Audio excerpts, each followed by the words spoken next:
অভিনন্দন জানাই। তিনি সেদিন যে বক্তব্য দিয়েছেন, দেশে যে গণহত্যা শুরু হয়েছে সেই হত্যার অবসান করতে হবে। তাই আমাদের আজকের এই হোয়াইট হাউসের সামনের দিকে একটি দাবি, এক দফা এক দাবি,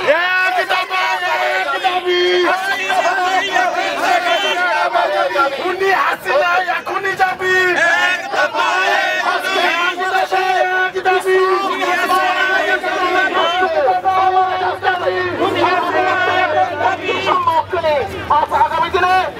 আগামী দিনে রাষ্ট্রনায়ক দেশ তারেক রহমানকে বাংলাদেশে নিয়ে বাংলাদেশের সার্বভৌমত্ব রক্ষা করে বাংলাদেশে দেশনেত্রী বেগম খালেদা জিয়ার অধীনস্থে বাংলাদেশের পূর্ণ গণতন্ত্র প্রতিষ্ঠা করে বাংলাদেশকে সার্বিক ধর্মীয়তে সক্ষম হবো।